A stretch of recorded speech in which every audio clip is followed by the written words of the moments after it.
Throw the slack, you fucking moron!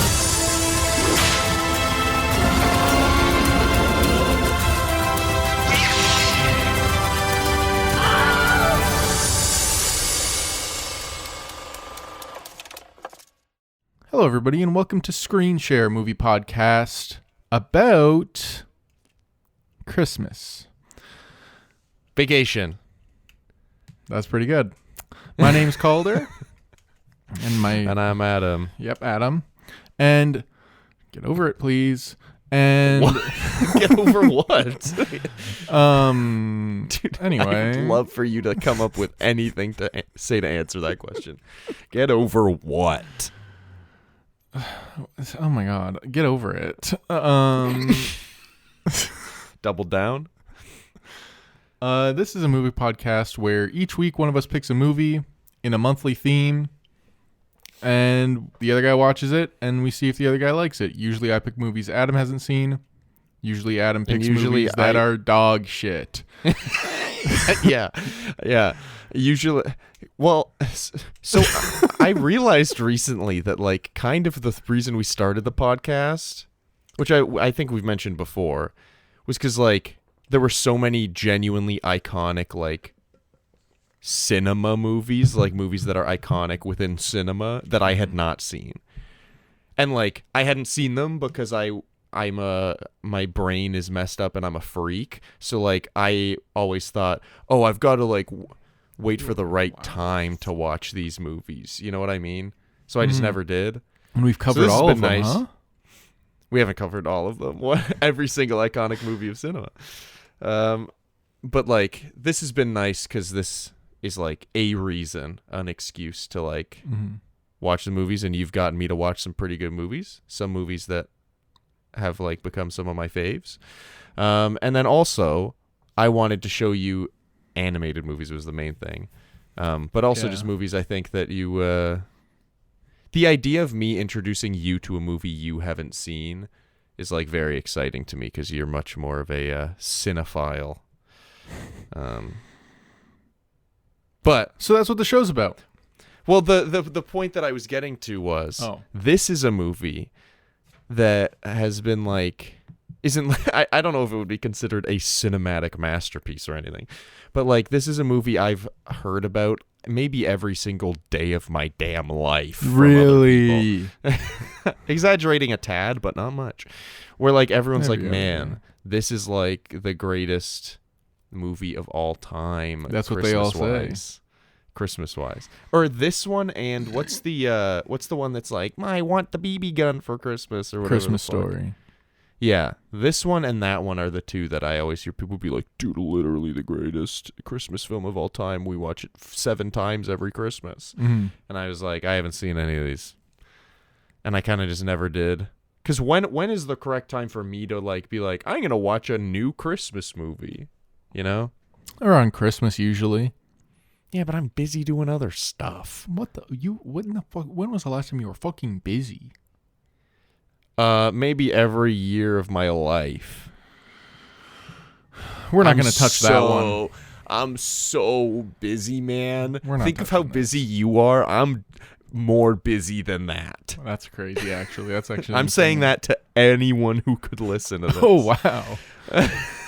You're lucky Anyway. that who's a busy person that I think is actually busy and doesn't just lie about it.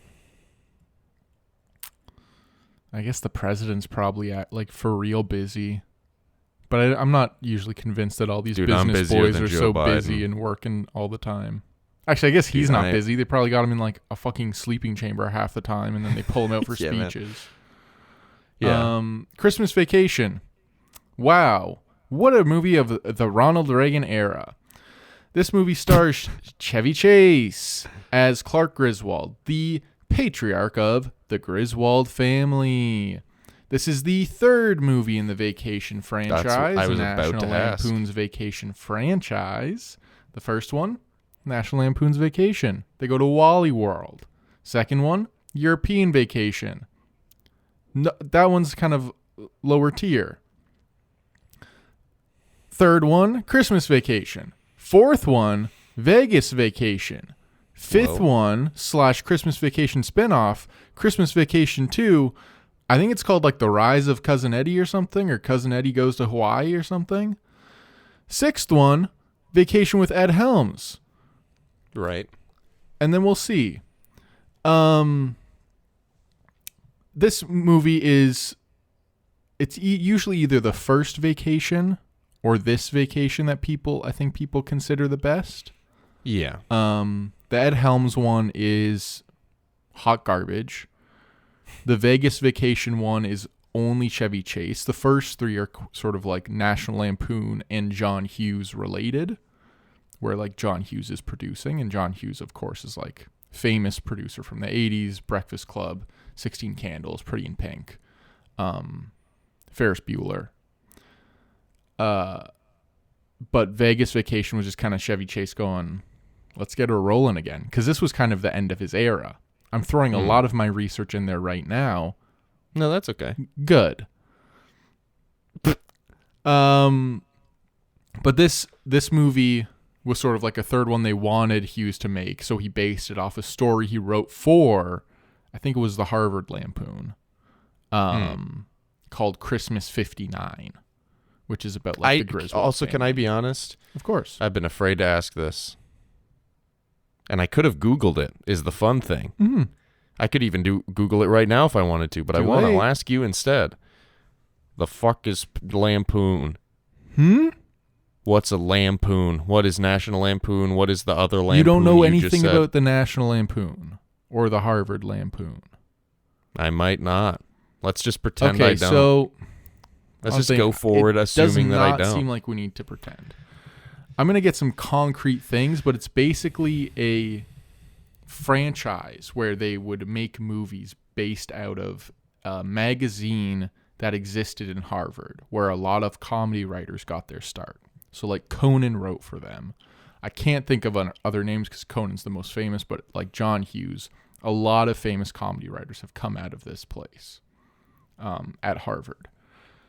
Cool. It spun into a bunch of movies. So that would be like the Vacation movies and I think Caddyshack and also like Van Wilder and Animal House. I think Animal House was the first one.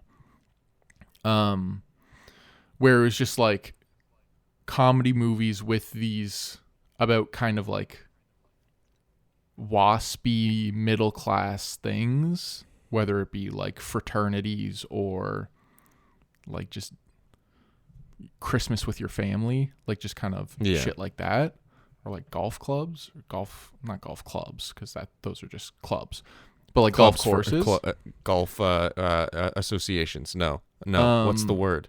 Resorts. No. But the National called? Lampoon was a It doesn't magazine,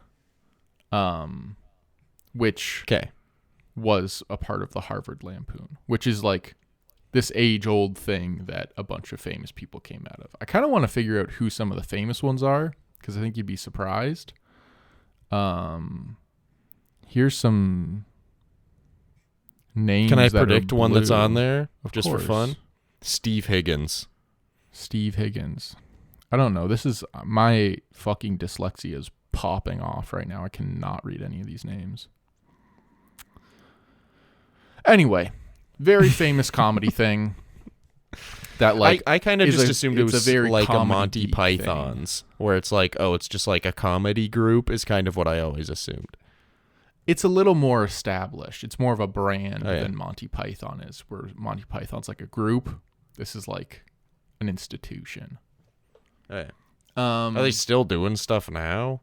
Yeah, but it's just kind of like, imagine the guys who you think would be in the National Lampoon, like in a writing for a comedy magazine in college. It's just kind of those guys. But it's like, I mean, they'll probably be the biggest comedy writers in the world over the next 10 years, so Cool. fuck me, am I right? But none of the headlines are funny on the website. It's all kind of like not very funny. Can I be honest? Yeah. Less stuff in general. I'm finding less stuff in general funny. I think that's like fair. I just feel like over the years, I like, I think feel it's, comedy's broken.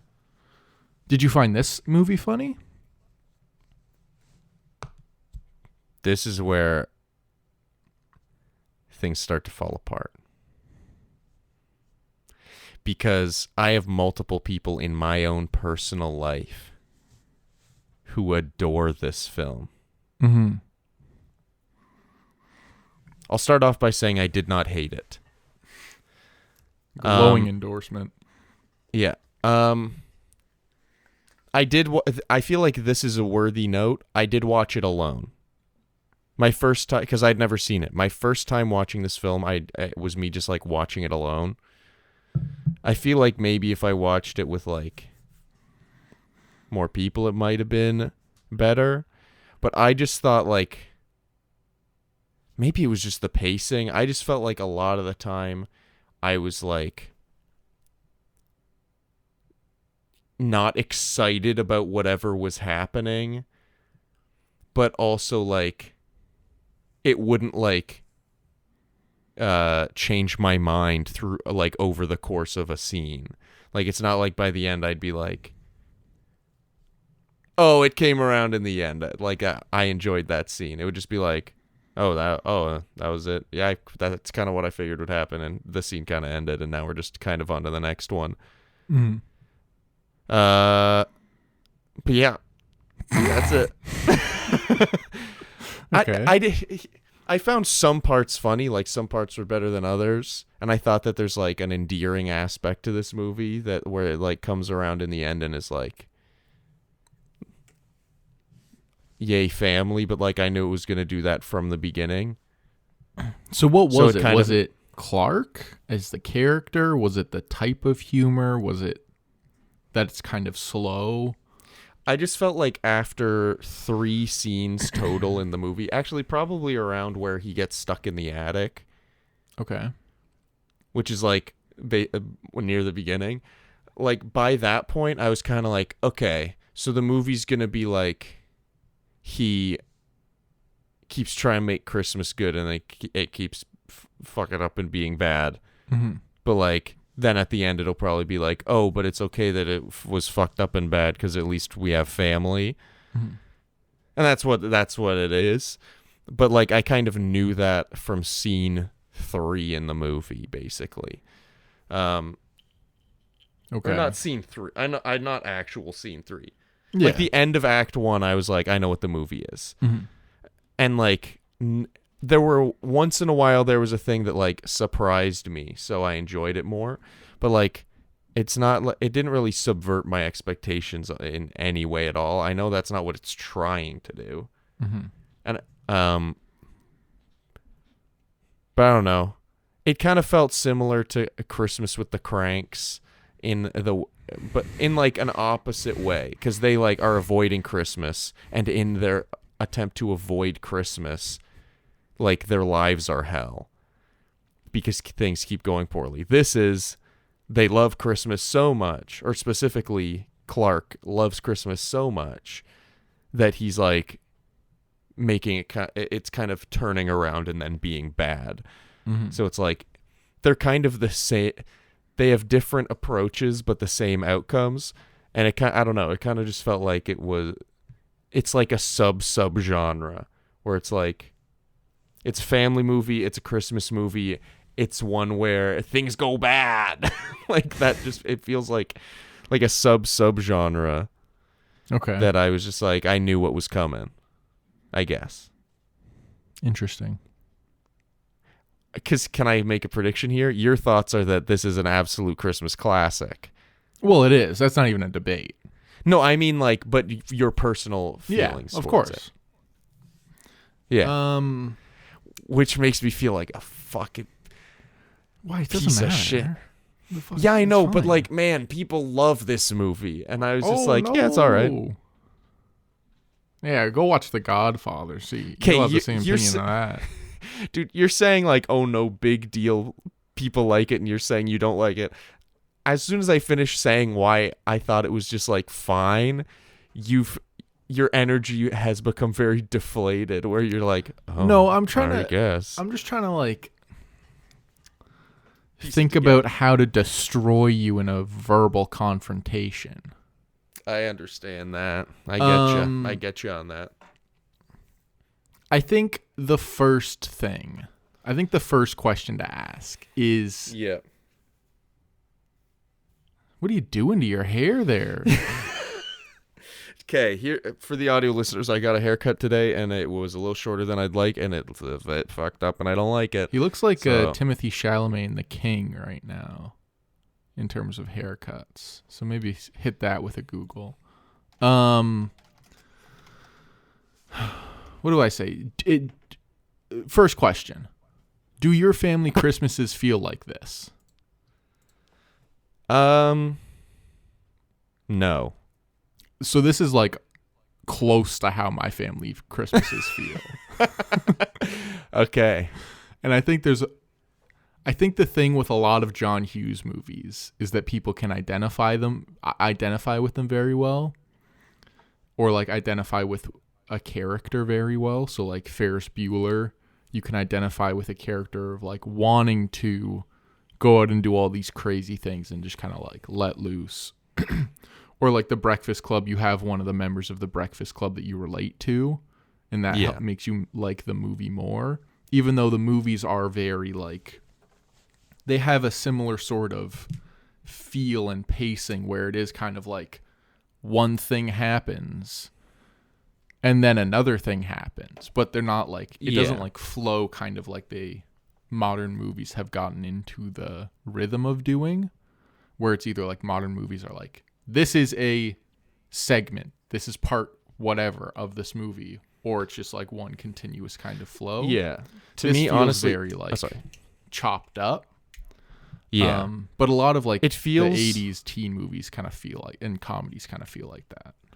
Yeah. It kind of reminds me of what we talked about in the Monty Python and the Holy Grail episode, where it was like, it kind of just felt like they made a bunch of sketches within the same story, and then that put them together, and that was the movie. It kind of feels like that here, but it's a little more like, I think Clark is a much better pieced character together than any of the characters in Holy Grail. Fair. Because he's got like, there's some sort of thing with him where it's like, obsession. He's trying to do something. He wants this thing. He loves his family. He loves Christmas. He wants it to be great, but it's just not working out.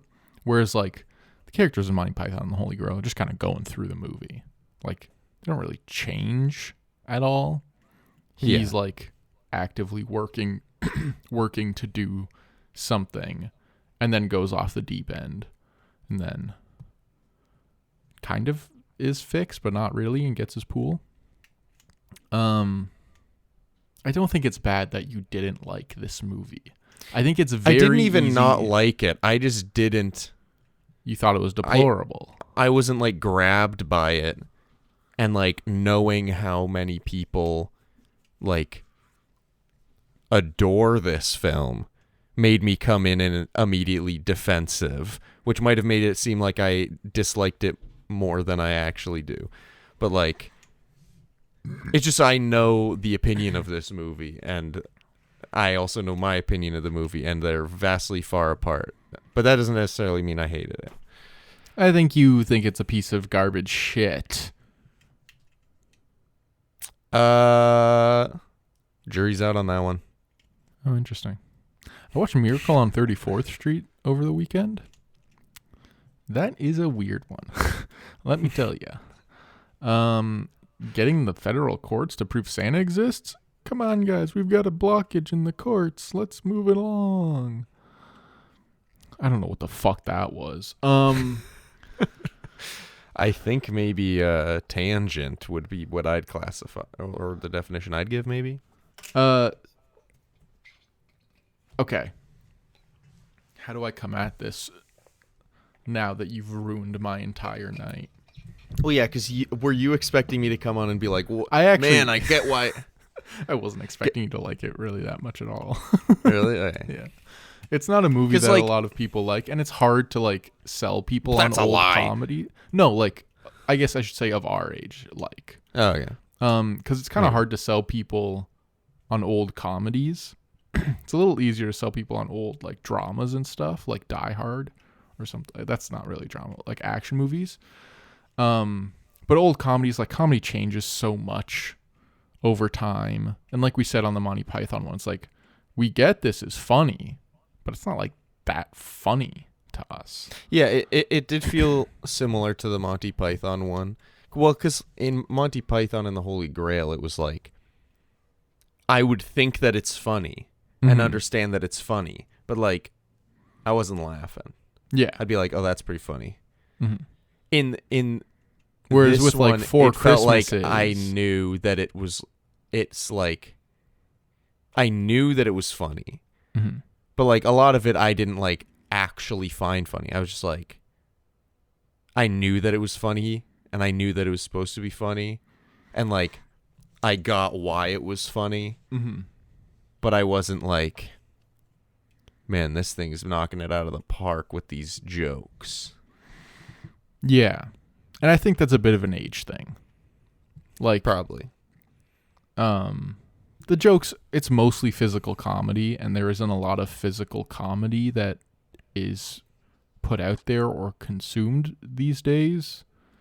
Where it's like, that's just not really the thing. It's like silly stuff. There's some physical comedy in like, I Think You Should Leave, but it's mostly like silly, maybe like vocal comedy, especially with like the internet and things like that.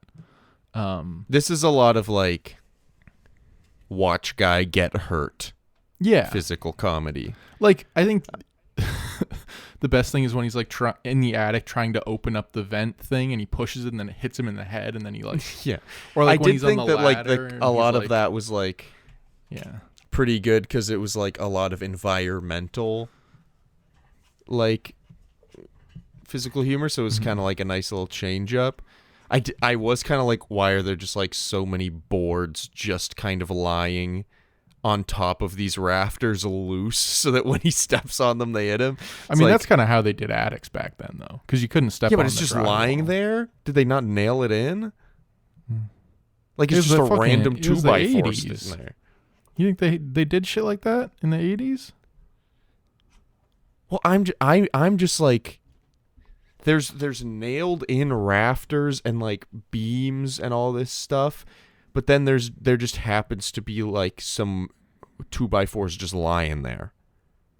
I guess maybe they could be storing them up there, but why is it just like one lying there and then also one lying there? You use that on the exact other side. You would use it to walk through the attic.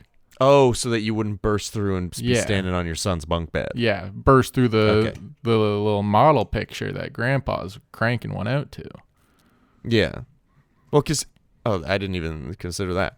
But when that happened, when he burst through the attic and like landed on his son's bed, I was like, oh, so he's out. Yeah, that's always the thought that I have, where I'm just like, crawl out. Yeah. But instead he stays up there. Yeah. For a long time. Well, he's got to watch his home movies and see his dad smoking a stove while he's bringing the presents home. Can I be honest? At the beginning, I was like, oh, I might... Not like at the beginning, like in the first scene, but like as I got to know the character of Clark more, I was like, oh, I might actually like relate to this character, because he's very much like an idealist, where like he has this image of what he wants in his head, and he like... desperately wants that and will be disappointed if it doesn't look like how he imagines it, which is like something that I have a lot of the time. But like then I realized very quickly I don't relate to him that much, because he's that, but also like kind of a piece of shit. You know, I think the bar was a lot lower for dads in the 80s. I agree with that. Have you ever talked to your I also dad? think his idealism turned into obsession, which I don't experience. My idealism turns into fear, where I just like, I have a fear of actually engaging in it because I'm afraid it won't be the image, whereas he's like, I must obsess over it to make sure that it is what I'm thinking. So like that's kind of where the main disconnect is. The asshole thing was just like, there would just be some times where I'm like, I mean, he does like... That's not the way to react to that situation, brother. There's probably better ways to react. I think the worst thing that he does is like the thing at the lingerie counter. Yeah, the mall kiosk that's a lingerie counter. It's very nipply. Did I say nipple? You know, like that crazy thing. I could be fucking Chevy Chase right now. Yeah, man.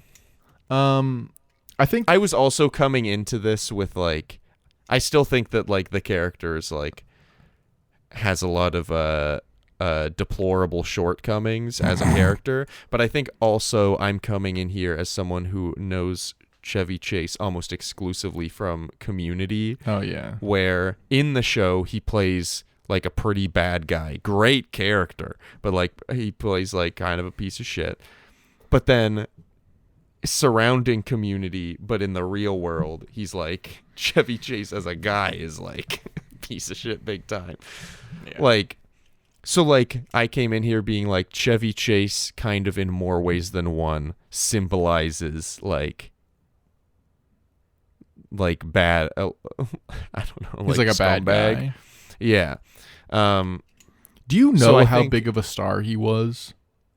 Yeah, in the I 80s? understand that he was like, It's wild. yeah.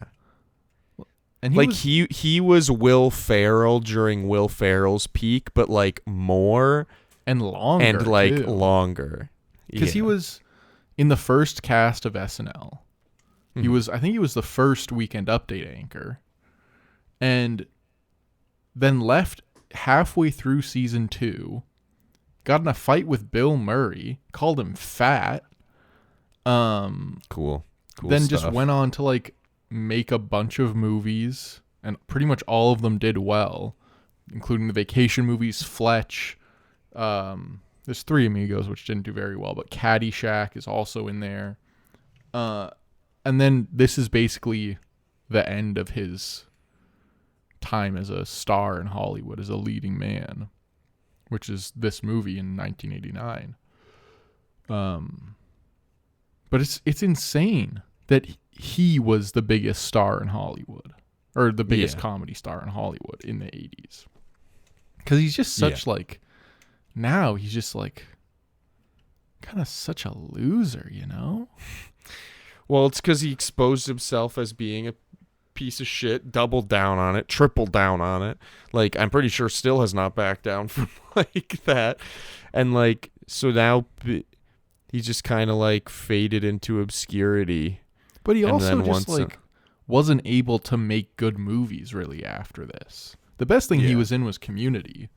And I feel like that's just kind of like they were trying to get a big star. But like I think his comparison's probably like Bill Murray, because in the 90s Bill Murray really takes off. But Bill Murray's able to like do a bunch of other things after that are interesting, that like people like and enjoy, whether it be like the Sofia Coppola movies or like Zombieland, where he just comes in for like a little part, or like just these little things where Chevy Chase is just like out of it. He just can't keep it together. Yeah. To like, because I'm pretty have a sure Bill sustainable Murray career. has also been like revealed as a bit of an asshole. Mhm. So like, but I think the difference is that I think Bill Murray is like an asshole, whereas I think Chevy Chase is an asshole who's really hard to work with. Mhm. And I think that's kind of the big difference, is people are like, we could put up with Bill Murray to have Bill Murray. Yeah. Whereas like people are like, it's not worth. Yeah, there's like having to 15 deal with other Chevy guys that can do what Chase. Chevy does. Yeah. Did you know, I'm going to assume you didn't, that Christopher Columbus, we've talked about him on the, I think, Harry Potter episode, because he did Harry Potter episode, yeah. Also did Home Alone, Yeah. was supposed to direct this movie, but he Whoa. didn't like Chevy Chase so much. So he didn't There you do go, it. man. And then he did Home Alone Literally, instead. there you go. John Hughes was like, okay, you don't have to do this one, but I'll give you Home Alone. You can do that one. Well, yeah, I think probably good call. I just watched a short video essay on I think it was by Cinema Sticks, about like Oh, that's pretty good. Chris Columbus as a director, Mhm. and like how working on Home Alone and Home Alone 2 like influenced the Harry Potter movies that he worked on, and how many similarities there are, Interesting. and how like his approach to casting for Home Alone was very much like, we got to find a regular kid. Mhm. Like, we're not looking for like the new child star, we're looking for just like a regular kid. And how like he had the same mindset going into Harry Potter, which like makes me go like, thank goodness, because like Man, imagine if the main 3 kids they got were ass. Imagine if it was Timothy Chalamet, Zendaya, I'm pretty sure he and might Tom have been Holland. 1 year old when that was made. Imagine. Crazy. That would have been wild. Bro, oh my God. Oh, here's idea, Hollywood. You can take this idea. I mean, give they me are some royalties. allegedly remaking the Harry Potter books. Remake Harry Potter with Timothy Chalamet, Zendaya, and Tom Holland, but AI de-age them down to being little kids. Yeah. Do it with AI. Is Timothy Chalamet Harry or Ron? Timothy and Tom Chalamet's Holland. Harry. And Tom Holland's Ron? I so. feel like that's probably correct. And then yeah. Zendaya is Hermione. And then the teachers are Chevy Chase, but he's just Dude, gender Tom swapping. Holland with ginger hair would make me want to throw up, I think. I like that 2 of them weren't British, too. Yeah. It'll work. Fuck it. He's Wonka. Whatever. He can do anything. Fuck it. Yeah, Fuck it. man. Take that, Hollywood. I'll give that to you for free, freaks. So this movie was not very well liked by the critics when it came out. Ebert did not like the movie at all. I think he gave it like 2 stars. Raj. Yeah, Raj does, Raj is kind of hit and miss sometimes. But it made $73 million on $25 million budget, and this was back in the days when that was good, whereas that would not be acceptable these days. Yeah. Goddamn Amazon. Which kind of makes sense why when they go back to these franchises, because they're like, we should dig back into like our franchises that were hits back in the day, and then they make like the same amount of money as they did back in the day, and they're like, what's going on? People don't like it anymore. Well, it's also like, I don't know. Stop rebooting shit. I guess so. Let's move on. I think they also, like, the new Vacation movie also costs like $80 million. Oh, well, that's the other thing I was going to say. They probably also like tripled the budget because they were like, it's okay. People love this. Oh, wait, that's not the budget. That's the box office, psycho. Oh, it only cost $31 million. And it made 107. Weird. That movie is not good, though. There's a kind of interesting part with Charlie Day in it that I thought was kind of good. Well, this is Charlie Day. This movie is rated G. Did you catch Ridiculous. that? Brother, we are about like a millisecond of We're 2 a pixels shot away from nipple. Yeah, from having full nip. In fact, I bet if you like zoomed in and enhanced, like if you're in fucking CSI New York, like there's probably nip, honestly. It's so much boob in it. This movie also was second in the box office for its weekend to Back It to the Future Part 2. Hey, I get it. Um, Dude, how have we not done any Back to the Future movies on this podcast yet? It's one of your favorite films, and I love it. because I'm saving a couple of my big ones for maybe later on. Like, we haven't done Superbad, right? Back to the Future, Kill Bill. What did you do in your month again? Fucking... I don't even remember, but I know it was all fire. It was like 4 straight weeks of straight fucking fire. One of them was Police Story, brother, which is like fine. I can never log into the spreadsheet quickly. Well, that's Like, I just just 'cause, don't like, your have the typing skills are dexterity. lacking. I have fingers like a goblin. Oh, it's Yeah, 'cause I'm that's in the Google problem. Chrome. Who the fuck uses Google Chrome these days? Dude, what do you use? I use Opera GX because I'm a big fat fucking gamer. I was gonna guess you used Opera. But not base opera, not raw opera. Not Ropera. I guess maybe Not Police Story is a opera. bit of a miss, but in my Dude. month. But like, it's not really a miss because I think we both. It's not like really that a miss. It movie. was a good one. I mean, Um, I will say not a single goddamn soul on the planet's listened to that episode, but like, good movie though. Brother, take a look at the Iron Giant episode. Okay, brother, here's the thing. I've been so behind on promoting shit. It's okay. When I promote this episode, I have to promote the last 2 weeks as well. Yeah, I'll maybe hit him with on Because Julia Louis-Dreyfus is in this movie. Yeah, that surprised me. I love Julia Louis-Dreyfus. And this comes out the first season of Seinfeld didn't hit very hard, but this came out after the first season premiered. So that premiered in like the summer. And then this was obviously in the December of that year. But then after this, she's like one of the biggest stars in the world. And she's great.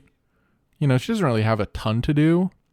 She kind of just, I mean, both of their roles are kind of just to have their life ruined by their neighbors, really.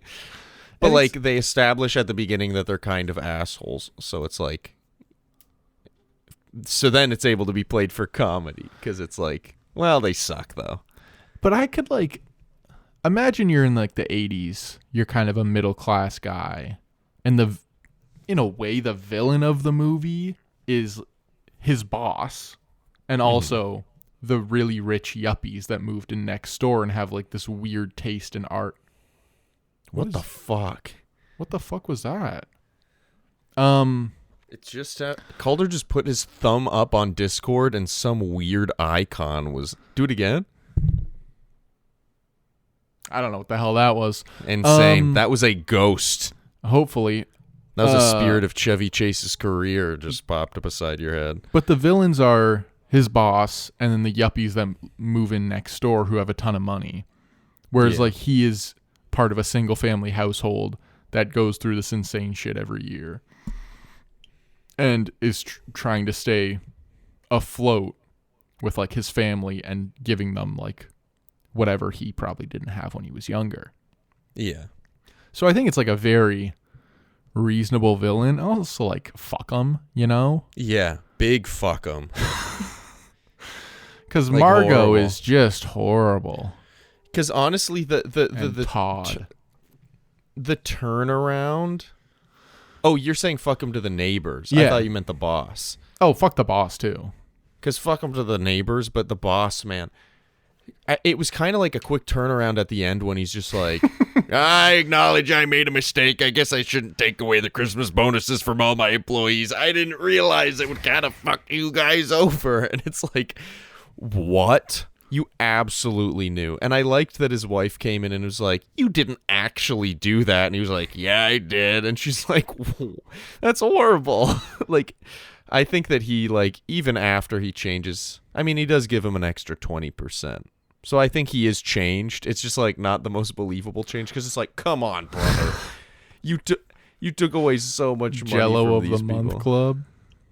And, like, he only says he's, like, giving the bonus to that guy, or that guy, to Clark, plus the 20%. He didn't say anything about giving all the other people his... I think he was implying that the other people get them, but his is plus 20. Okay. I've been working the holiday events Yeah. at my work. Yeah. Because that's part of my job. Yeah. And the whole time I was just like, there's not a single fucking guy who runs a company that's that old that's being like, okay, I'll give you your bonus back. It's not happening. And also, what an incredible bonus Clark must have been getting if he's expecting to pay off the $7,500 that he is putting down for the pool and then maybe a little extra to fly them out. Yeah. So he's getting like $10,000 in 20%. bonuses plus 20%. So like maybe total with the 20%, he gets $10,000 in a bonus in 1980. Are you fucking kidding me?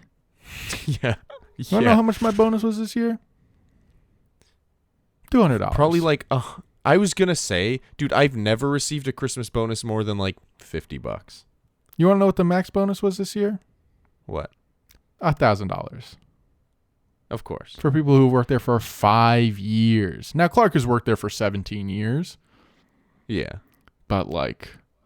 But also, dude, here's the thing. This just shows you how corrupt and piece of shit this boss is. He was like...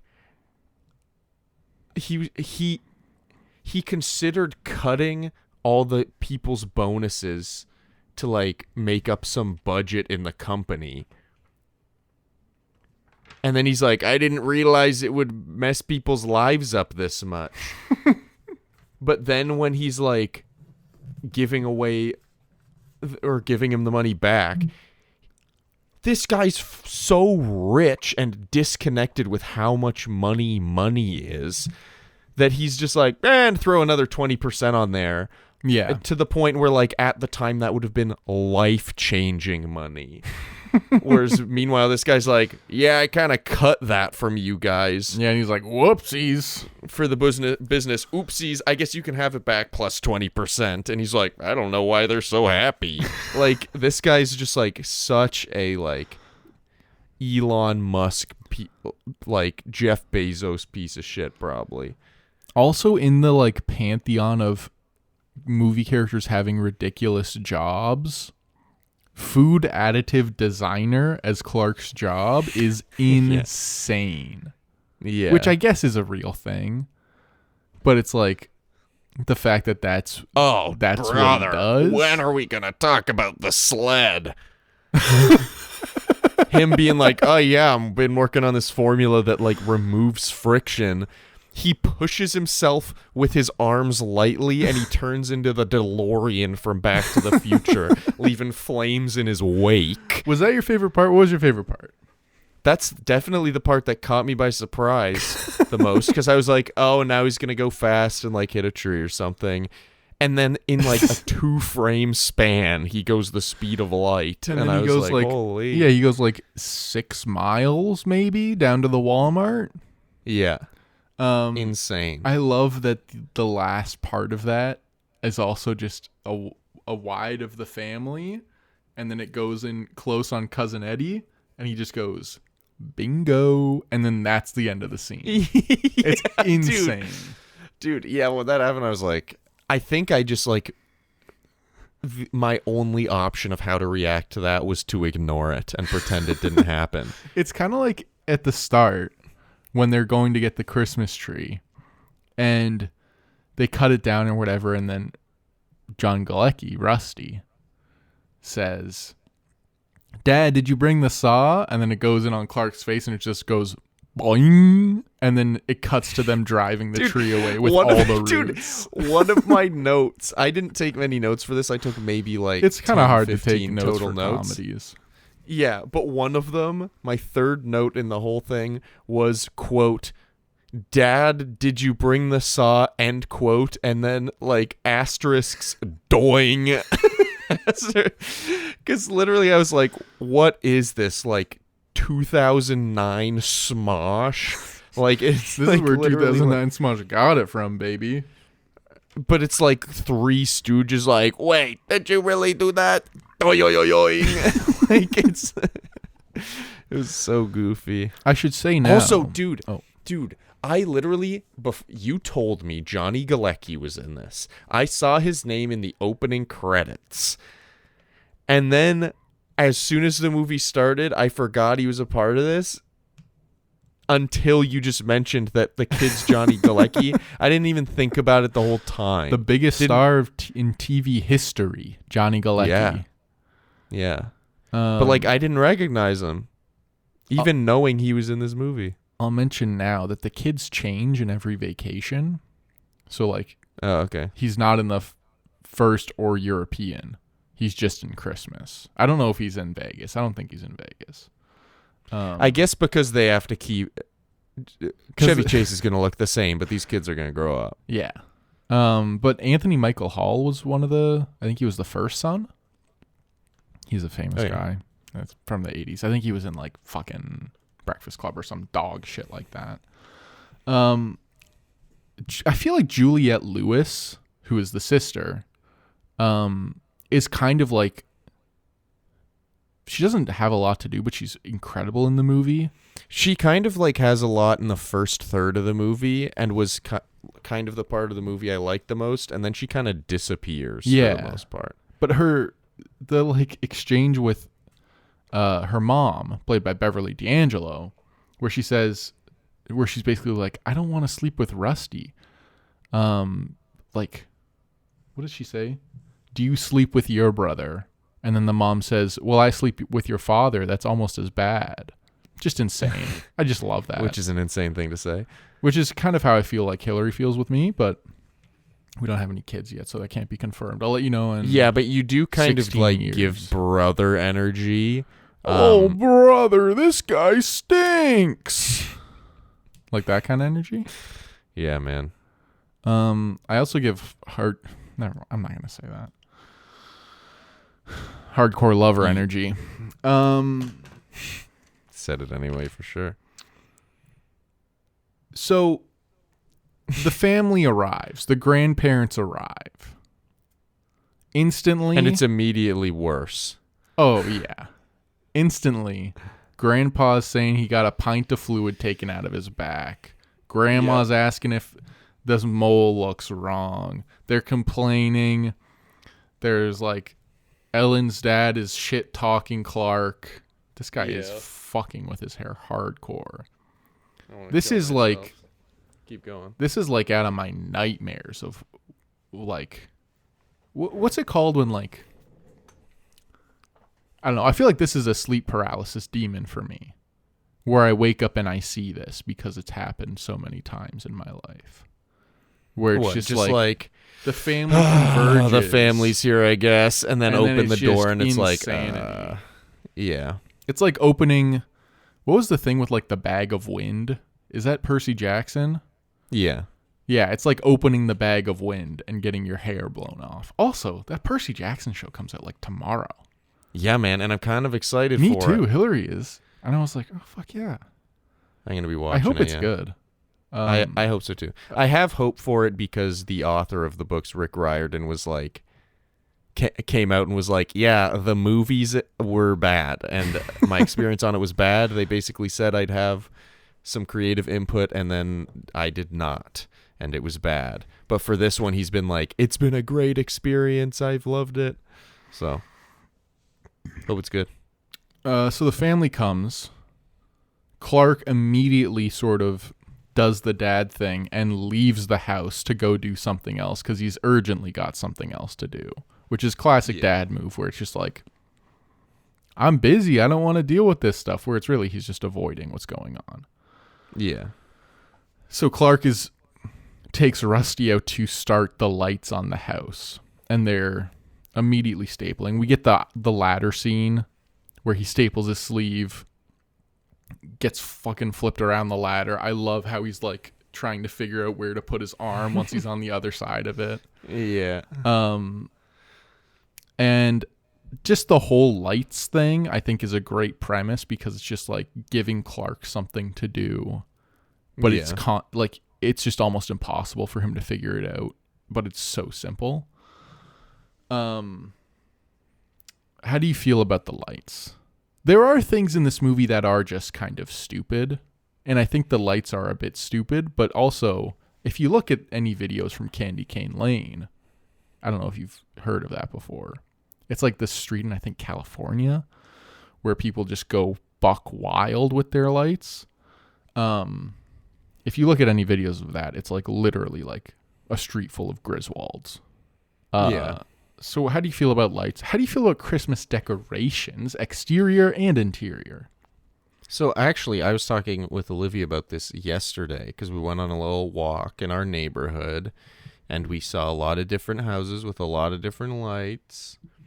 And we talked about how it's kind of like insane how this is a thing that just the human race, at least in the West, has like just decided like this. And every year we put up lights to show each other that we have like the lights that we have. It's for Santa. And is it for Santa? Oh. But like it's just kind of crazy that like everybody agreed that this time of year, if you want to, we like to put these silly lights up, basically just for everyone else to see. It's just like a performance thing, really. Is being like, look at these lights, and more lights is better. I don't even necessarily think that's true. Like, Olivia and I on that lights walk up better. yesterday saw what we both agreed to be the best decorated house that we'd probably seen. But it wasn't like a lot, because like I've seen, there's one house specifically that I see like most years, which is like one of the ones where like the whole house is lit up in a bunch of different ways, and if you tune into a certain radio station, the lights are synced to songs. What the which is like, fuck? Where is this? Yeah, this is in Georgetown. Ugh. But it's like, and it's pretty cool, but like I wouldn't say that's the best decorated house I've seen. This the one most. was. It like Yeah. the color coordination and like the lights complementing each other, blah blah blah. Anyway, it was very cool. And like the house was painted red and had like white window frames and stuff like that. So like they decorated in a way that complemented the house. Anyway, it was just very nice. But like, for what? You know? Like, what is it for? It's Those just are so Italian that twinkle lights, though. it's kind of just like a participation thing where it's like we're all doing this thing together for each other just cuz. So I do like it. We talked about how like it's kind of like it's a lot, and it's also a lot of light pollution for really no reason. But like it's pretty, it's nice. You know? It's nice to drive around and see different little things. Anyway, in this movie, I don't think it's decorated that well. It's not. Yeah, it's just kind of lights all over, which is fine. I don't think it looks bad. It's just like whatever. But as far as the sequence in the movie goes, I think it's a little drawn out. Interesting. Like, they turn off and turn on that one light switch with the 500 connectors in it, like 3 or 4 times, and they're just kind of going back and forth, them being on and off and not working, or like trying something else, it not working. Like, it just feels a bit drawn out. But like, it is satisfying when like it works. And it's funny how the light just blares into the neighbor's house to the point where they're falling down the stairs and stuff. Also, we don't have to talk much about this, but when he shoots the icicle and it hits their stereo, What the fuck happened? I don't know, Margot. Just an incredible delivery on that. Yeah. I think The Lights is great. Do you feel like did this movie feel long to you? I think maybe a little bit, only because right before watching, I saw that it was an hour and a half, and I was like, oh, short one. So then I went in and I was like, it honestly felt like it was probably like an hour 50 or an hour 45. I think it's a little slow. Yeah. But I think it's just like for the time. I don't think that's like too much of a knock on the movie itself. Cousin Eddie. He arrives once the lights turn on. Brother, just leave it. That's like worse than what it was before. Yeah, man. He's like fucking with his hair like it's a scab on his elbow or something. Yeah. Cousin Eddie. Randy Quaid. Yeah. What do you think of this man? I mean, one of my notes is Eddie sucks, but I think that was What the hell? in about his second scene, and I think he grew on me after that. Like I that think he's at a the bad beginning guy or a bad character? I think I was just like, this guy has no social awareness. Okay. This guy's spraying shit everywhere. Like, his dog sucks. I think he might be a bad parent. He is a bad parent. But, like, I'm just seeing all these things. I'm like, man, this guy sucks. Like, he's like a Jar Jar Binks type of character. And then, he like... does get his own movie. And he did kind of grow on me a bit, because I think you start to see that, like, the intentions are good. In a like way, when he kidnaps the boss. the boss, it's like his intentions were good. It's just Yeah. that there wasn't maybe a single thought. You know what I mean? So I think that kind of sums up the character. I will say this in relation to Eddie. I think his daughter, Ruby Sue, when she has that scene where she's talking to Clark. While he's bricked up after imagining his pool. Yeah, and there's a full-on breast on screen. I think the scene between Ruby Sue and Clark is maybe my favorite scene of the movie, where he's like, they're like talking about Santa, and like talking about, like, I was honestly hoping that was building up to like Clark maybe doing something specifically for Ruby Sue. Like, I thought there was going to be a scene where like he dressed as Santa and gave Ruby Sue a present, like, and said it was from her dad or something, so that it could like help out Eddie and like make him look like a better dad or whatever. Like, I thought there was going to be a whole wraparound thing, and there wasn't, but I still think that was my favorite scene, just because I think Ruby Sue was like great and like very endearing, and it felt very sweet. That felt very like Christmas spirit. And that's maybe the only, maybe not the only, but the only main time I can think of where I was like, oh, the importance of family. The rest of the time I was like, this family's fucking insane. I think when Clark's dad has the little conversation with That him, too. he's like, oh, you cocked it up. It's okay. It happens sometimes. Yeah. I think that's I like did like the that other too. like pure emotional scene for the most And then part. Clark hugs his dad and spills his water on the ground, where I was like, oh, he spilled his water. And I was like, that's the least bad thing that's happened to them today. I think the one scene I don't like very much, and I feel is a little weak, is the squirrel.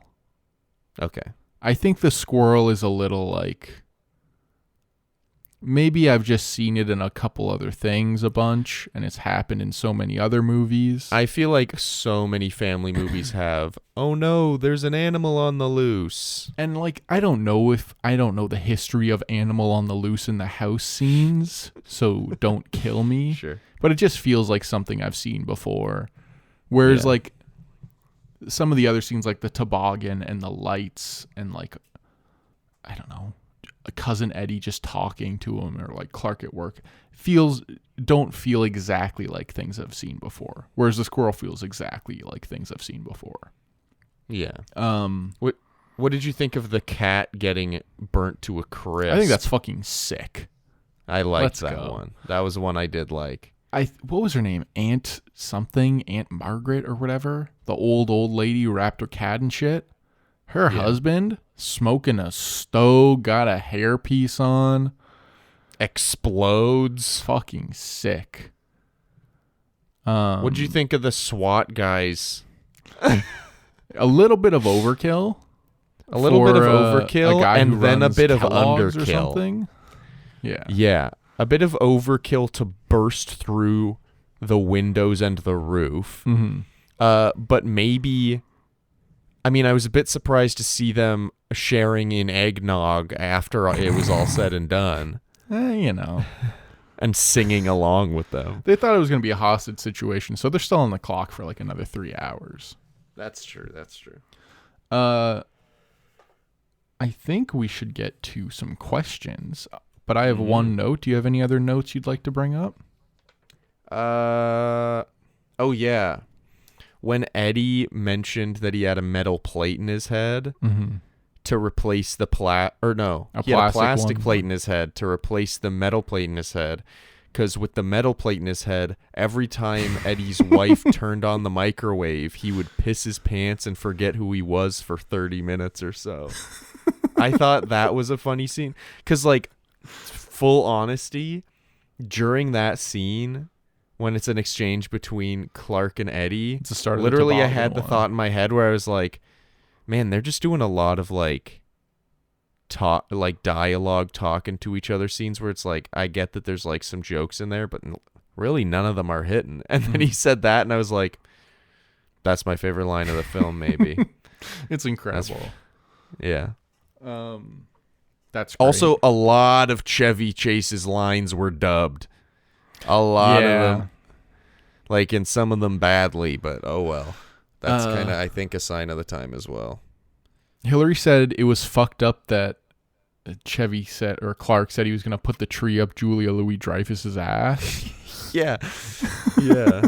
She's like, that's fucked up? What the hell's that? He says, I'll put the tree up your ass. And then the other, like the guy goes like, you can't talk to me that way, after he literally was just talking to Clark in a like demeaning way. So like, fuck you. But like that, yeah. Then when he was like, I wasn't talking to you, I was like, okay, well that's like a little bit. That's like harassment. It's a little much. It's a little much. Yeah. Any other stuff I got? I got some questions. Oh, freaking last thing. Mm. Clark, idiot for putting a down payment on a pool before knowing you were getting a Christmas bonus. Although I guess that you've been expecting it 17 years in a row, but like still. Second thing, don't say that what you're planning to do with the bonus before you open the envelope and see how much the bonus is, idiot. I think it was just two things was all I had to say, actually. That's fine. And I guess that he made a second promise after that, where he was like, and if it's a big one. Yeah. Because then it's like, dude, you're just like shrinking your space for success when you open this. It's like, now they'll only all be happy if it's even bigger than usual.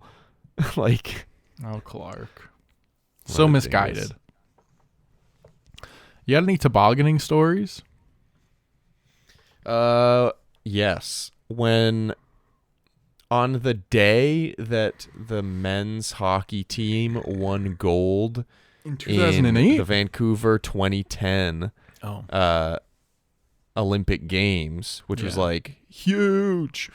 I went out sledding, tobogganing with my brother, my dad, 2 kids from my church, and I think like their mom or something. But like we just like had plans to like meet them and toboggan with them, and it just happened to fall on that night. And like we were standing up on this hill, this big sled hill, and we could kind of like see a little bit, like we had a decent view, and like all we could see were cars driving, and all we could hear was people like honking their horns and cheering, and like people at like in their houses around like cheering because everyone had like heard the news that we'd won gold or whatever, which was like, Olivia and I talk about this all the time. I'm not like a super like patriotic person, but man, I've never been closer to being a nationalist than one of the Vancouver 2010 Olympic Games. Goodness, you heard me. it here. Adam was almost a white nationalist. I believe by like, what's her name? Stephanie Yakovsky or something. Couldn't tell you, but I know that the name song. for sure. Absolute banger name, or absolute banger song is what I meant to say. Anyway, but when we got there, also on that night, my brother was snowboarding, and he saw that there was a ramp that someone had made out of snow, but he didn't check how big the ramp was. So he went down and went off the ramp. Either that or he didn't see the ramp and then went off the ramp by accident or something, because it was pretty dark. But he went down and like went off the ramp, kind of flipped onto his back. His snowboard went up and like detached from his feet and landed on his mouth. And he had braces at the time. Oh, so one of his front teeth like split in half where the braces were, and like that piece fell into the snow. He tried to find it, he couldn't find it because it was a white tooth in white snow. Not a chance. But anyway, he went to the dentist and they were like, if you didn't have braces, you would have lost like 6 teeth probably. They were like, thank goodness you had braces. So they just like were able to big attach orthodontist like a half fake coming tooth in to for it. the fucking. Does he have a fake tooth? Half of one. I'm gonna try and poke it I don't out know next if he time I doesn't see want him. me to say that. I don't think it's like. I mean, I feel like tons of Who people have fucking stuff like cares? that, but like, Um, I just remember we went home after that, and my brother just like smiled at my mom, and she started crying. Because she was like, "What happened?" Anyway, not to call them out, like my mom and my brother out for that Okay, story, but I relax, think it's that was fine fine. to share. It's all right. Have you ever had any insane family Christmases? Well, first off, do you have any tobogganing stories? We used to toboggan on this closed road near Duffy's Lane. It was like a massive hill. It was like 100 feet. It was like literally a road that they just didn't plow. So you could get going fast down there, and we had these really yeah. fast ones. Also, my dad... Did you ever use one of those magic carpets down a hill where it's like just a very thin piece of plastic? No, but we had ones that Insane. had this very smooth plastic bottoms on them, Yeah. which Yeah. were just incredible. Also, my dad, we used to live in a suburb, and there was like a little hill in the front yard. So my dad and like I guess the whole family built a snow or like a tobogganing hill from the front steps down the front yard into the ditch, and then you jump out of the ditch onto the road. So I think like 3 or 4 years in a row, he built that and like sprayed it down with ice, so it was really, or with water, so it was really icy. It was just a fucking hazard. Dude, it is insane. There's been some like cities who have been like, we ban sledding on these hills. It's too dangerous because it's like impossible to regulate. And like, I think that's BS. Yeah, like just to let people sled. But at the same time, insane that people are like, let's see how fast we can throw ourselves down this hill. No helmet.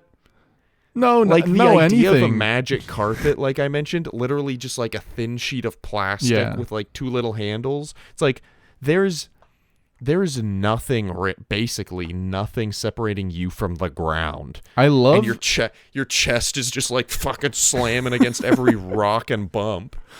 I love in this movie seeing the 80s sleds where it's just like a fucking cooking dish, like a baking literally dish. like a trash can that they took a hammer to smooth it out. Yeah.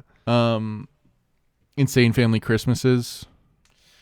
Not really. Like my like extended family wise, like I never really had any like absolutely massive Christmases. There was one where we did like a tournament bracket where my other cousins had like set up a bunch of games, and we like drew names to see what your like pair was, because everyone was in teams of 2.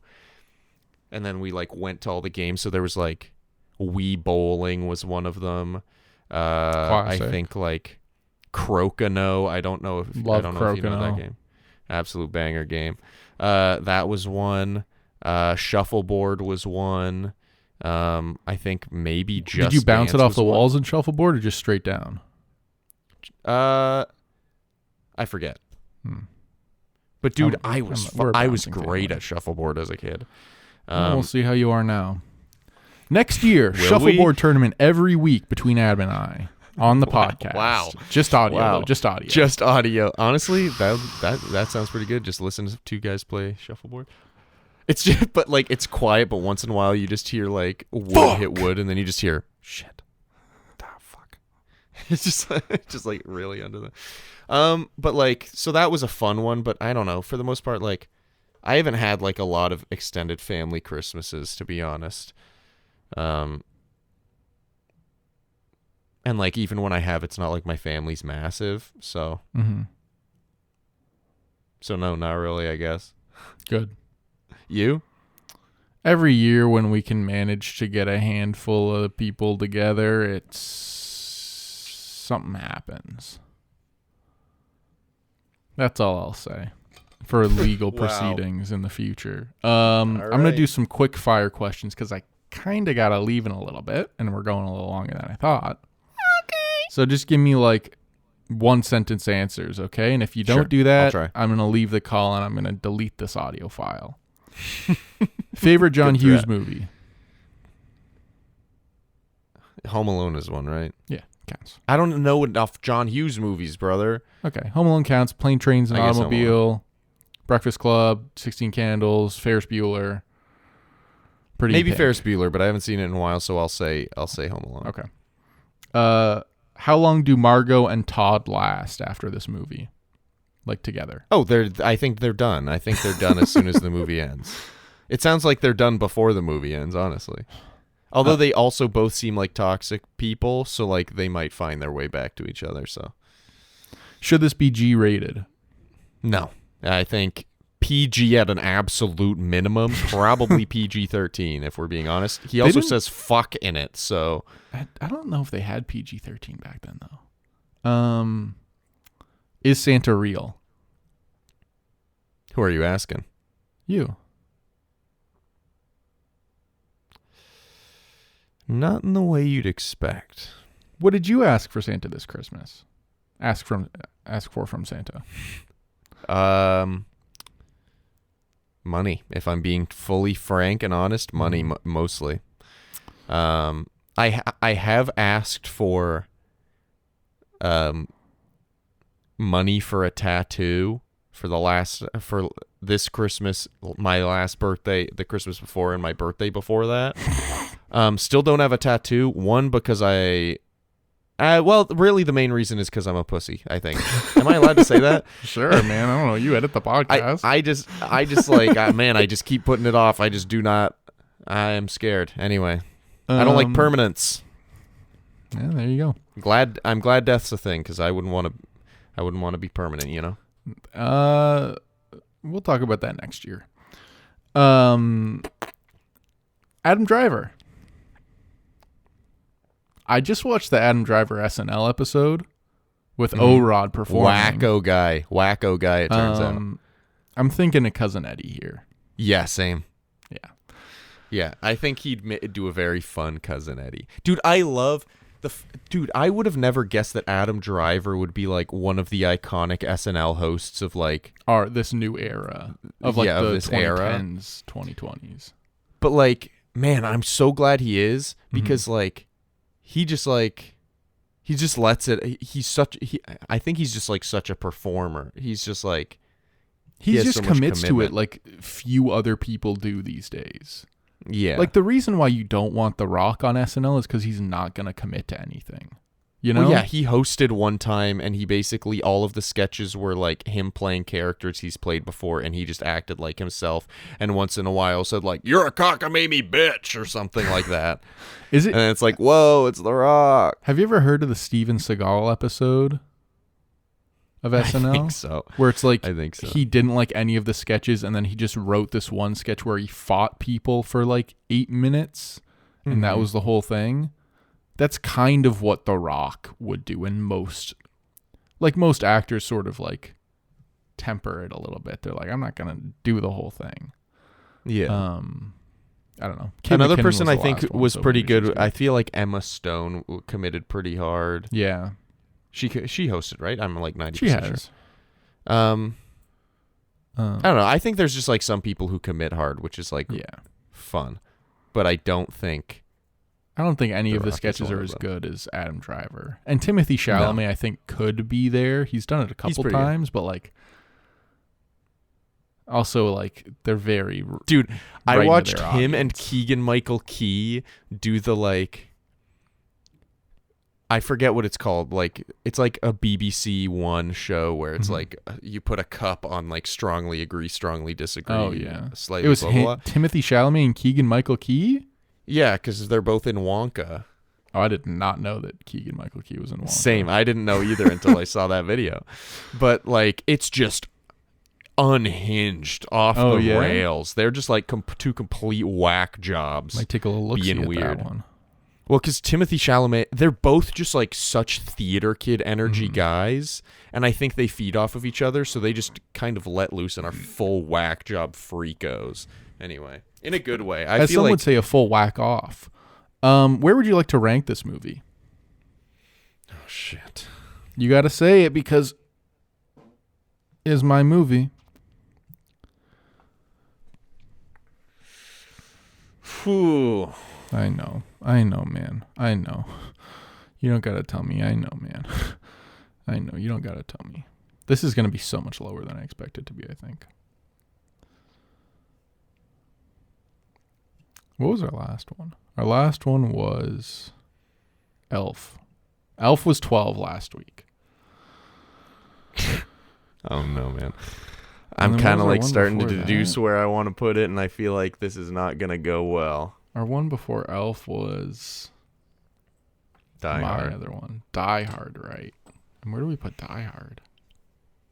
Oh, we 16 put it or something? No, we put it at 23, just above Fast 5. That's fine. What are you thinking? Okay, so I'm going to give you a range. I feel like that's reasonable to do. Okay. And the range is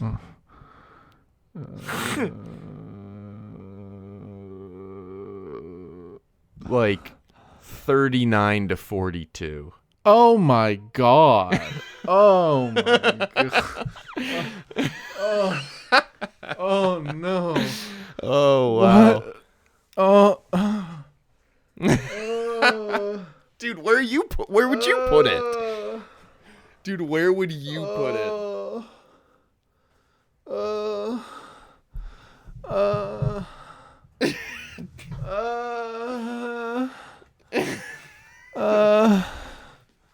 39, 40.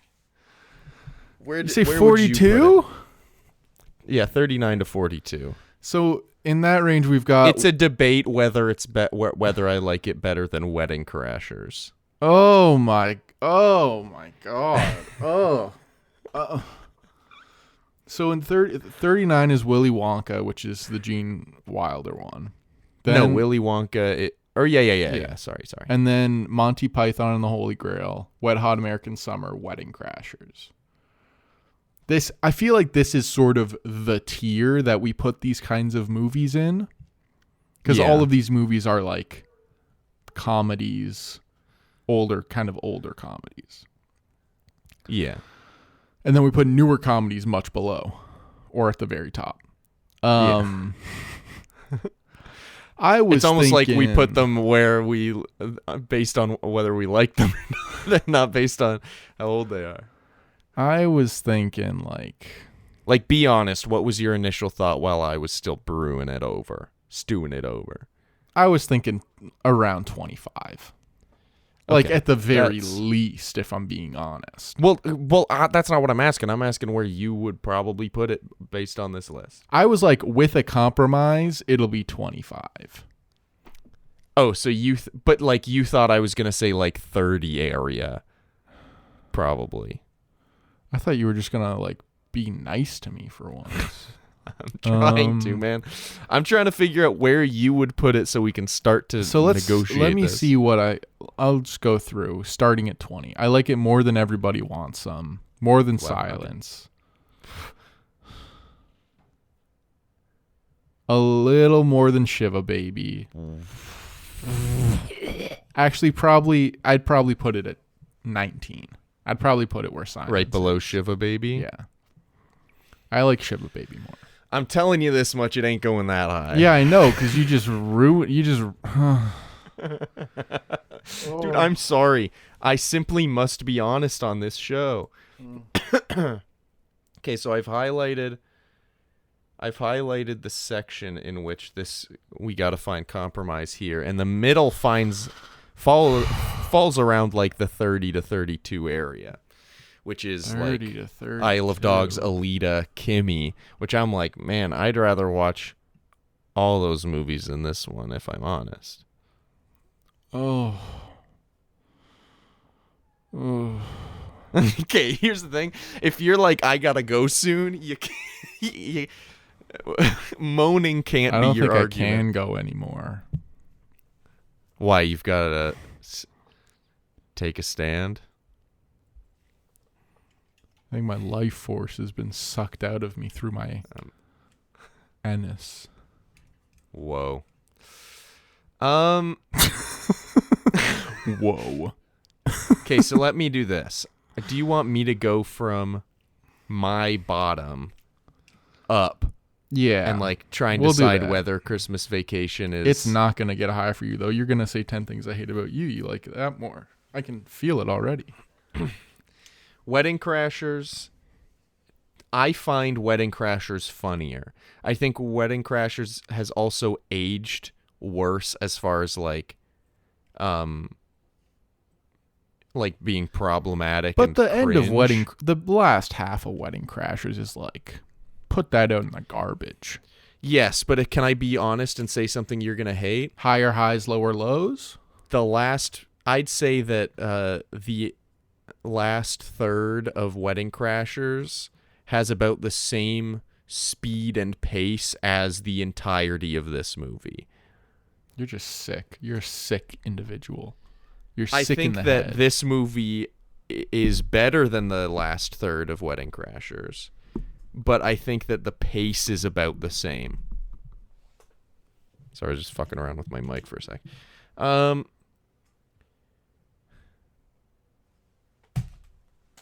Dude, this is hard. I don't think we've disagreed on a movie to this level.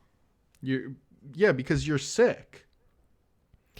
Because, like, how strongly do you feel that National Lampoon's Christmas Vacation starring Chevy Chase, Johnny Galecki, Julia Louis-Dreyfus? Such an interesting three to pull out of the cast. It's just the three that I know the most. I know. But do you really think that this movie is better? Like, how much do you think it's better than Silence, Everybody Wants Some, Marriage Story, West Side Story, Die Hard, Fast Five? I mean, I know you probably think Fast Five is better, but Scream, About Time, like John Wick. I think I could watch this once a week for an entire year. Okay. Whereas, like, is it the funniest movie ever? No. And this is where it's a bit of an emotional bias. Now, don't say you don't have those too, because let's look at where Harry Potter is on the rankings.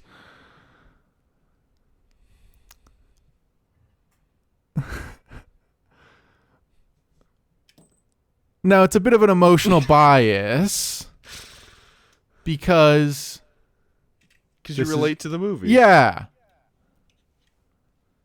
So, Okay. yeah, I could watch it once a week You just for... argued with nobody for a minute. I just want to say that. I'm making... judge, adjourn, kangaroo court. Kangaroo Court. I think at the very least, and I'm saying this with my entire chest, and if this is not happening, I'll beat you up next time I see you. Jeez. We're putting it 31 to 33.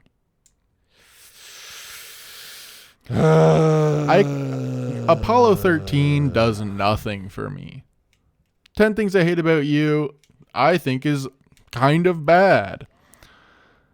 The Batman. To me, the idea of saying that National Lampoon's Christmas Vacation is a better movie than, like, He's Turning saying the Red, whole Apollo title. 13, 10 Things I Hate About You, The Batman. The idea of saying that makes me not want to do this, but believe that I deserve to have my penis ripped off It already was, by so a feral relax. hog. By a wart hog. I'll give you some warts. Yeah, I know. I've pretty been sure hel- you've I've been given holding a multiple. lot of- I'm pretty sure you've given them to multiple people I've been holding already. a lot so. of toads recently as well. And just letting them piss all over me. Sick. That's pretty sick and lit. I really don't know what to do here. So you said 31 to 33. Yeah. So how about this? Oh, Let's because pick a the range. idea of putting it above Alita or Kimmy is fucking Okay, pick mind-boggling. your max. my max. And I'll pick my min. Like, So what's your max? Your min is 33, is what you said. Yeah. My max, And then here's what I'll do. I'm gonna share screen. brother. I'm gonna share Holy screen. shit. Yeah. And then I'm gonna do a random number generator, 1 to 100. I don't like this. We got to decide. We're not going to decide because I'll kill myself before we figure this Because out. can I tell you something? My max is probably 38. Okay, that's fine. Can But you see my that's screen? below your min. Yeah, that's fine. So then we do a random number generator. Whoever's closer to what the number is, it goes there. Wait, so it's going to go below So either 33... the lowest that you want it to go, but above the highest that I want it to go. So neither one of us is going to be happy, brother. Okay, what's your lowest? 42? No, my lowest was 38. No, your lowest. You said 39 to 42. Oh, yeah, 42 probably. Okay. Yeah. Okay, so then it's either 42 or 33. Or actually, wait. I meant 43. Or no, it's fine. 42. I don't care. 42 or 33. Pick a number. Okay? Can you see my screen? Are you looking at my screen? I don't want you to... Wait. Are we doing it? You and I each pick a number, and whichever one it's closest to, it goes to my No, lowest to or whichever your one they highest? just picked.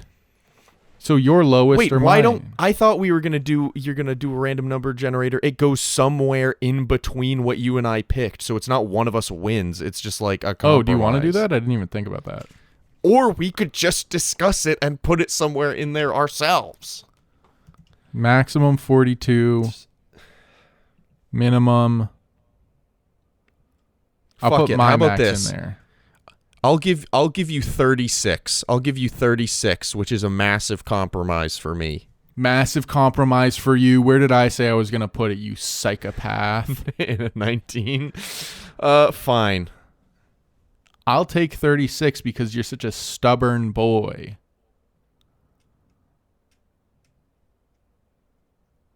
But I'm not happy. And this is actually going to affect my 36. next 2 weeks. You just said 36. Are you trying to renegotiate now?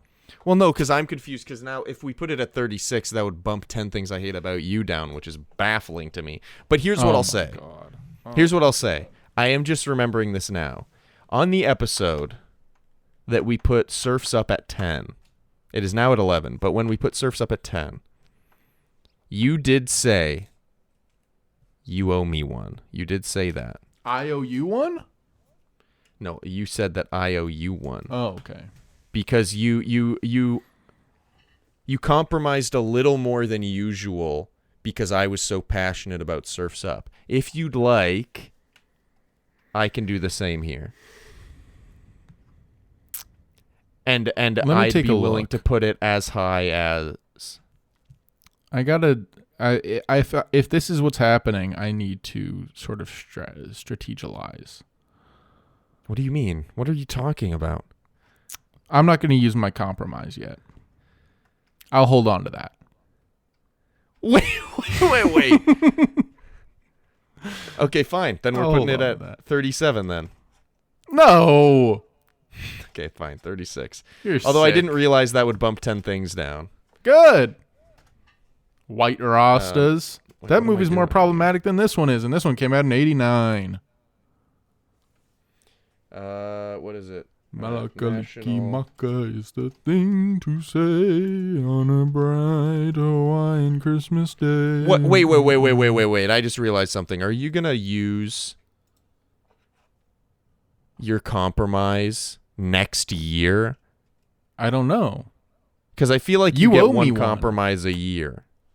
This was never in the rules. There aren't rules, brother. I was trying to do you a favor, and you said no. Yeah, I don't want your favor yet. Your But favor I'm will also be sa- called in when but it is necessary. Here's the fun fact about doing someone a favor. I don't have to give you a favor later. I was offering you one now, and you said no. When we're recording in person and you say you're not going to give me a favor, we'll see about that. We'll see how that one goes. I want everyone to log this as an official threat to my life. Yeah, please do. Okay. I'll keep track of them, too, so I know how many I owe him. National Lampoon's Christmas Vacation, sitting at 36 on our list, below Apollo 13, above 10 Things I Hate About You, which makes me want to vomit. But, you know, we're all about compromise here. And Calder and I, fun fact, Calder and I are actually both very happy about this. We're both pleased. We're both satisfied. No, actually. Oh, no, I'm Adam. I put the greatest Christmas movie of all time in the bottom half of the list with the garbage. Elf and Die Hard are better. Die Hard's not a Christmas movie. You chose it for Christmas month, you absolute buffoon. Says Mr. Jack Frost next week. Let's see where that goes. I'm so excited. I'm looking at number 53. Maybe. Wow, 53 episodes. 52 episodes. Sorry. Let me retake that one. This is episode 52. Can I retake that one? Yep, retake Wow, it. 52 episodes. What a crazy year it's been. Now, thank you everybody for listening. If you like the show, please follow it on whatever your podcatcher of choice is. If you're listening to this on YouTube, you could subscribe to the channel. And if you have anything crazy or quirky to say, leave it in whatever comments you have. Oh shit, actually, we have some stuff to address. Let me bring them up. Some questions. I didn't actually check the Spotify for podcasts. I checked a bit ago and we missed some.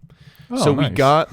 we got the Kubo and the two strings one from Matt DeVries, who said cool style mediocre Classic. That's plot. We actually mentioned that one. classic. But since then, my brother Matt also said, "Look good, but Beetle dumb." Thank you, Matt. That's we classic. appreciate That's actually classic. that feedback. We also got two things on our Incredibles episode. Matt DeVries said, "One of the only movies that I loved as a child that I can still watch today with as much enjoyment." Matt, I'd be willing to say I agree. And then my brother Matt said, "Simply incredible." Nice. You're simply the best. No comments on those ones. Die Hard. We got a comment here from Matt DeVries saying the movie prompts the question, is it cool to live fast and die hard? I propose a counter question. Is it okay if I live hard and die fast? Matt. Also a comment on Elf by Steven Terpstra saying, can't believe you both forget to mention the best Christmas dramedy of them all, The Muppets Christmas Carol. Do better. To that I say, didn't think of that one. Also, fuck the Muppets. Not fuck the Muppets, I'll Fuck fuck the you. Muppet. If Okay. you already fuck the did Muppets, today. I'll fuck you. Adam, you bent me over. Let's all say it together. Say it together. If you fuck the Muppets, I'll fuck you. If you fuck the Muppets, I'll fuck you. That's not going to sync up, brother. And also, I'm talking to you. You can't chant with I thought me. we were kind of in this together. No, I've never been on your side with anything. Clearly. I'm still sharing my screen. Yeah, I actually Okay. got your password Anyway, when you logged in. I got Thanks your for password. thanks for listening. I don't fucking care. Thanks for listening. Well, if you want oh my what God. you say to be read on the show, you can interact on 15 Spotify. minutes ago. Just made my chair go down. And thanks for listening. Bye. See you later. Adios. Bye, guys. Next episode is Jack Frost. Jack Frost, Michael Keegan.